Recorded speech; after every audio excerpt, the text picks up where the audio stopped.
everyone, it's John Neral. Welcome. This is my weekly Wednesday Facebook Live. Today is Wednesday, February 13th, the day before Valentine's Day. Hope everyone is having a good week. Today we are talking about 7 ways to show up as a more energetic leader.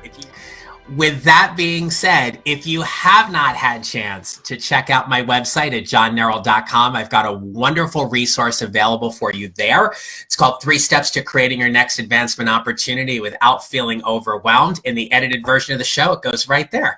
And yeah, so it's a great way for you to get to know me a little bit more and for me to help you simply listen, lean in, and step forward as you create your next advancement opportunity. And so today is show 51, 7 ways for you to show up as a more energetic leader. And today's content is all based off of the Energy Leadership Index and the Energy Leadership Self-Perception Chart. Now, if you're not familiar with this is a relatively new, and I'm saying new in the sense that's about 10 years old or so, attitudinal assessment that has recently been ranked by Forbes as one of the best inventories or strengths assessments to give in the workplace. And the reason why I'm so passionate about the whole concept of energy leadership, in part, is that the creator of my coaching certification program, Bruce Schneider, who founded IPEC, the Institute for Professional Excellence in Coaching, wrote a book called Energy Leadership and developed the assessment around that. And it is different from any other strengths or personality assessment I've ever taken before because it's an attitudinal assessment. If you think about it, how you look at any particular situation that we're faced is all based on the experiences we've had and the attitude we bring to that moment. That's why energy leadership is so powerful. I could give you a pair of glasses, with red lenses on it, and you would see everything red. And I could give you a different pair of glasses with blue lenses in them, and everything you see would be blue. It's literally a reflection about how we show up and how we look at a variety of situations. And when I work with my clients, and in particularly when I work with my leadership clients, and we talk about energy leadership, this is all about how they show up attitudinally when they're performing at their optimum level and when they're performing under stress. So I'm going to walk you through these 7 levels of energy at a very, very high level on the energetic self-perception chart to simply help you become a little bit more familiar with how we as leaders show up and really to help us be more mindful of that. All right. So again, this is just a really, really high level about energy leadership. If you're interested in learning more about energy leadership as a program, or even to go ahead and take the Energy Leadership Index assessment and walk through your customized and personalized debrief and action planning process with me, you can just email me at the address below. All right. Have you ever worked for a leader who has simply lost interest, or they've thrown their hands up in the air, so to speak, and they basically feel like they can never, ever win? In the first level of energy leadership, we call this, it is almost as if we're saying it's a victim mentality. It's a very self-defeating mentality around how people show up because they don't see any opportunities and they don't feel as if they can never ever win in that particular moment. It's as if they're always saying, I just always lose. I can never ever win in this moment. They're apathetic. They've lost interest. And so it's understandable at times that as leaders, we may get that thought, but it doesn't serve us well. It doesn't serve our team or our organizations well for us to hang out there in that moment. But we have to recognize that as an energy level, and being aware of it allows us to shift out of it. The next level after that is what we call a fighter mentality. It is the leader who will simply say, I win and you lose. It's my way or the highway. Sometimes leaders do have to exercise their authority, and they have to simply say, look, this is the decision, that's it. They have to win in that moment. And it's understandable, given their role and the pressures placed upon them, that may absolutely be the case. But in this level 2 energy about leadership, there's also a lot of anger around it. There isn't a compromise. Again, it's that I've got to win and you have to lose in that moment. It's very different than a level 3 type energy, which is what we call a rationalizer energy. At this level, there's a lot of understanding and at times forgiveness about how people show up in this moment.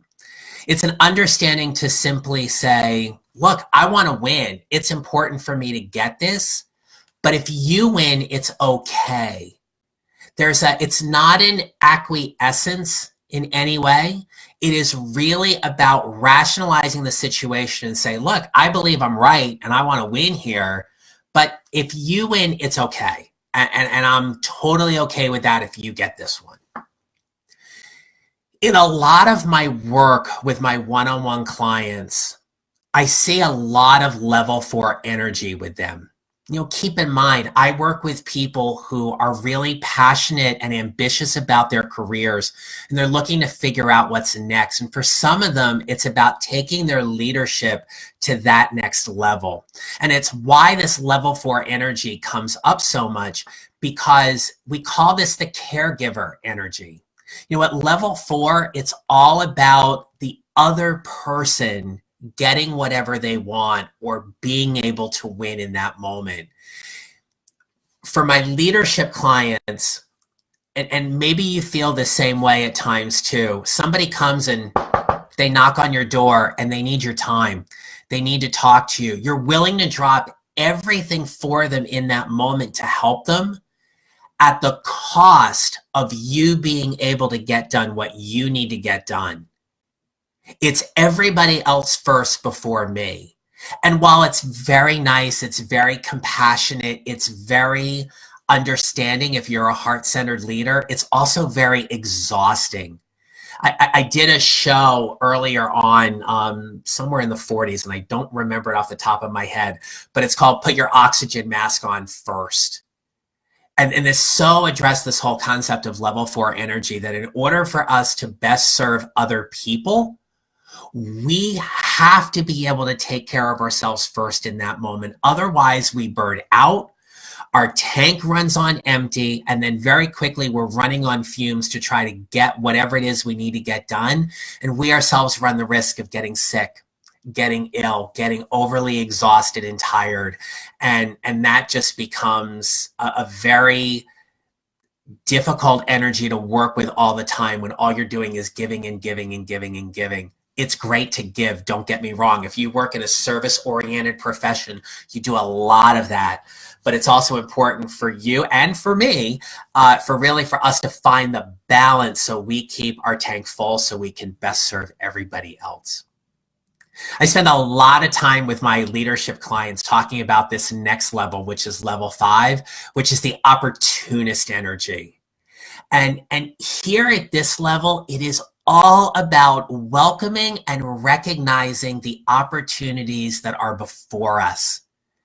And at times, even the opportunities that we can create. It's the energy level where the leader says, we all win or we don't play. And it's so key in this moment that for leaders who are faced with challenges or faced with problems, they dig right into it. They get so excited about it because they're looking to see where the opportunity is. And when they identify where that opportunity is, they get to press so hard on that in order for them to figure out how they can make the situation more profitable, more manageable, more efficient, more productive, whatever that might be, because they're looking for the opportunity there. And the last 2 levels are I like to say they're really special levels because when we're able to tap into them, we know it. And we know it because everything just feels differently. Level 6, we call it the visionary. It's the visionary type energy where they experience joy. They're in this flow of what it is they're doing.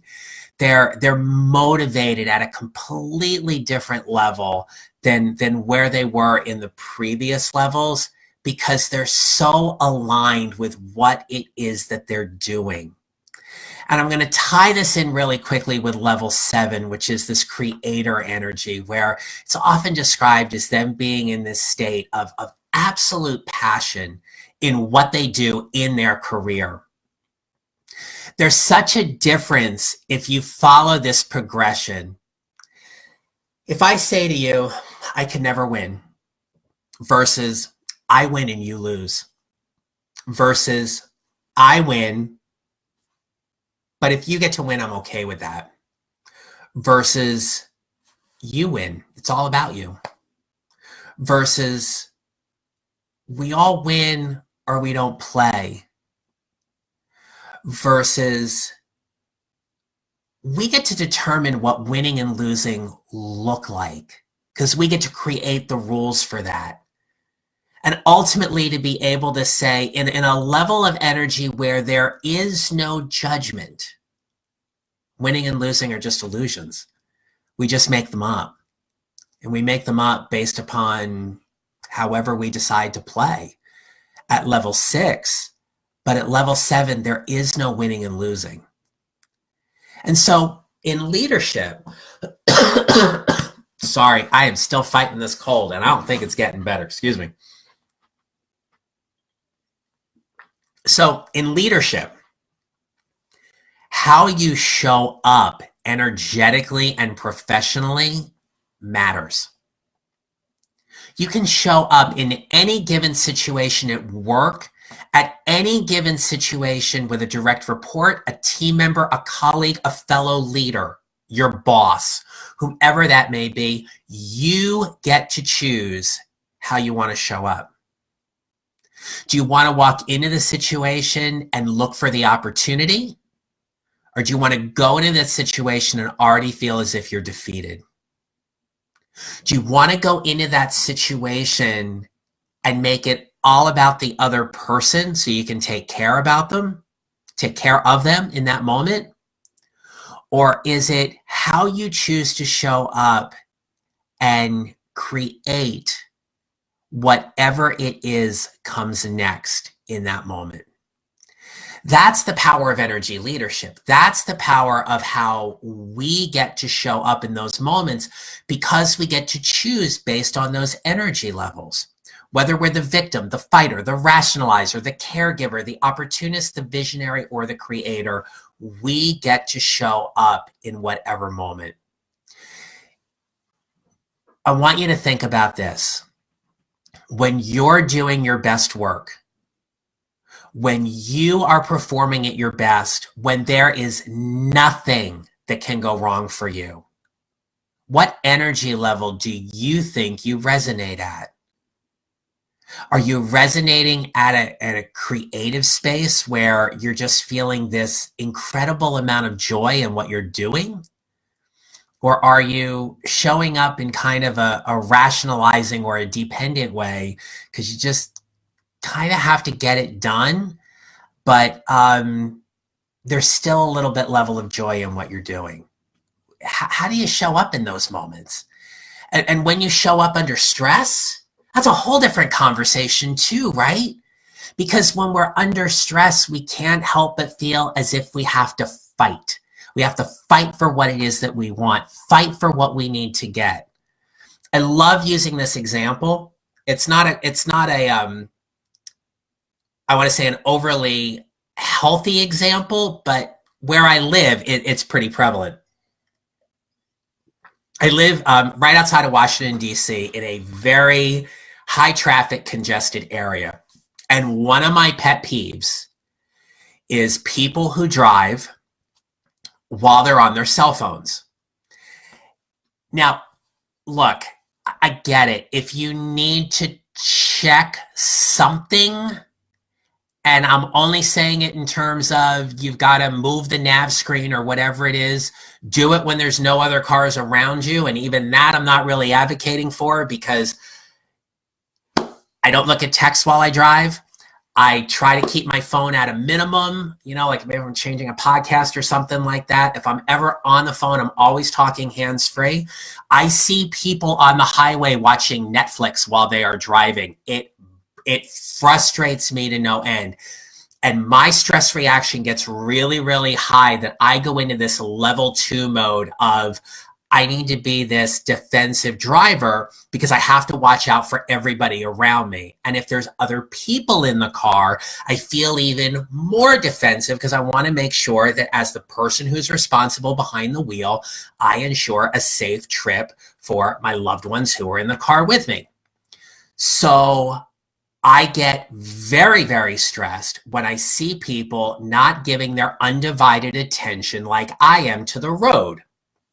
That being said, that level 2, that fighter mentality, that fighter level energy is what I need to be, where I need to be in that moment to get things done. It doesn't mean that I'm aggressive and cutting people off and yelling and screaming at people all the time. I admit sometimes I yell at people, but I'm human, right? But to really be able to get from point A to point B as safely as possible and realize that at that moment, I got to win. I got to get there safely. That's my fighter energy. But in the workplace, yeah, sometimes that shows up too. When I've been overloaded or overwhelmed, I got to go level 2 because it's all about getting stuff done. Yes, I have said at times that if I need to get it done, I got to do it myself. And as I've learned over the years to delegate more, I don't feel that as much. I even do some of those things with my business. I made a decision yesterday to delegate something to somebody because I just don't have the energy to do it. And as much as I want to be able to get things done, I had to realize there was an opportunity in the moment. I hired somebody to take care of something for me. And I'm really, really happy about that decision. The great part about energy leadership is that we resonate through these 7 levels all day long. We never just sit on one particular energy level. And for all of us in leadership roles, it's important for us to remember that because we just need to be aware of where we're showing up at any particular moment that's best going to serve us. So to give you this high level bit of energy leadership, I hope it's been helpful, and I hope it gives you a little bit of information to pique your curiosity to know a little bit more. So if you want to know more about this program and you want to know more about the Energy Leadership Index Assessment, email me. Ask me, say, hey, John, I want to know a little bit more. I am happy to share more information with you. And if you're interested in taking the assessment and going through the debrief process to learn how you show up when you're performing at your best, as well as when you're under stress, I'm happy to talk with you about that as well. All right, let's pause for a minute. Hey, everybody. Hi, Howard, and hi, Terry. Good to see you. And Frank and Richard and Ken, thank you for joining in. So let me pause here. Do you guys have any questions around this whole concept of energy leadership and what that means for you as a leader in terms of how you all show up? So look, as we wrap up, the Energy Leadership Program, the Energy Leadership Index Assessment are 2 powerful tools that you can use to simply learn more about how you show up in a variety of situations and also professionally develop yourself so you can build more meaningful and impactful relationships with the people you work with, the people you serve, and most importantly, the people whom you get to lead each and every day. I thank you so much for the time today. If you like today's video, please hit the like button. If you're watching this on YouTube, hit the subscribe button so you can get updates every time I post a new video. Share this video with somebody you like and think they'd benefit from. And until next week, I hope you have a great day. And I'm going to try to get over whatever this winter cold is. All right, take care, everybody. Thanks much. Bye.